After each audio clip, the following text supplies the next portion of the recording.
Welcome to the Weekday Report for Tuesday, October 29th. I'm Clara Tappa. Here's a brief look at the news. A 40-year-old Kenosha man is in jail after telling police he killed his girlfriend before leaving her body in a car trunk in Chicago. The Cook County Medical Examiner's Office has identified the victim as 30-year-old Aaron Ziemendorf of West Dallas. Police are not naming the suspect, though a Milwaukee media outlet has identified him as Matthew A. McDowell, whose residence is in the 2000 block of 61st Street. An apartment there was cordoned off as a crime scene on Monday night. McDowell is expected to appear in court in Kenosha this afternoon. Check back at KenoshaNews.com for the latest on the story. Governor Scott Walker hasn't yet ruled on the Kenosha Casino, but he said Monday that he'll provide daily updates to the public before he makes his decision. On Monday, he said his office was looking into the possibility of rival casinos opening in Illinois. While all of that state's gaming licenses are in use, a Kenosha Project spokesman stressed that gaming expansion in Illinois remains on the table. The Kenosha County Board is getting ready to put its finishing touches on the 2014 budget. Terry Flores filed this report. This is Terry Flores, and we're at the Administration Building outside the Finance Committee and Administration Committee meeting, where they are putting the final touches on the budget resolution for the county budget 2014.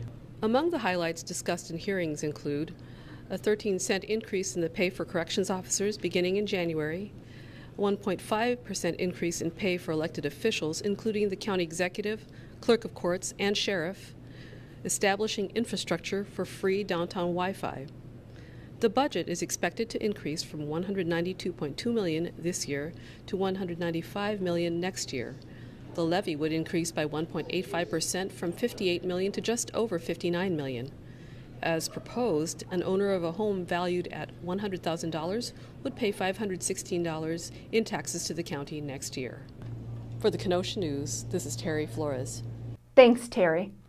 A Milwaukee County Medical Examiner's comments at a conference earlier this year is raising questions in the Nedwisky Park murder case in Kenosha. Attorneys for defendant Joshua Braithwaite, who was in court Monday, said they're looking into information that the examiner told a group of firefighters at a seminar that marks seen on victim Lachey Zallar's neck were consistent with suicide. Braithwaite is accused of raping Zallar on July 9, 2012, then slitting her throat and setting her on fire in Nedwisky Park. State Senator John Lehman was Danny Kosmala's guest at St. Joseph Catholic Academy on Monday. Kosmala, a kitchen worker who has a developmental disability, invited Lehman as part of Take Your Legislator to Work Day, organized by the Wisconsin Board for People with Disabilities.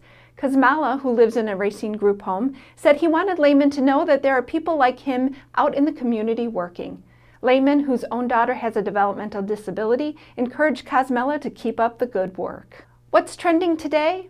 The Kenosha Harbor Market is teaming with the Kenosha Area Business Alliance on a study to scope out a spot for a permanent indoor home for the market. Do you think the market needs its own facility? And if so, where should it be? Tell us on our Facebook page. Up next is Diane Giles with this week's History Mystery.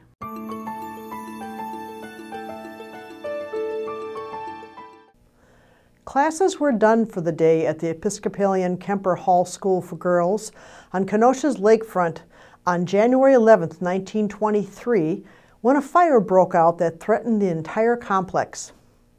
Smoke was discovered on the fourth-floor trunk room just before 4 p.m. Students were preparing for supper when they were sent running into the cold. Fire departments from Kenosha, Racine, and Waukegan fought the blaze.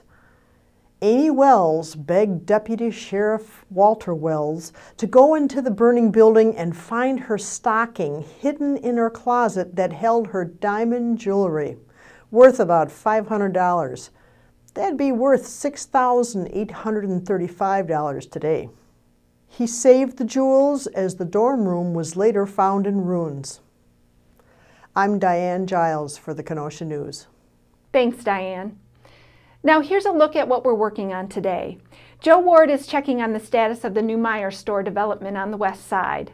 And Terry Flores will have an update on a long-running effort to build a new law enforcement radio tower in Nash Park. Pick up a copy of the Kenosha News and check KenoshaNews.com for all the details on these stories and more. I'm Clara Tappa with the Weekday Report.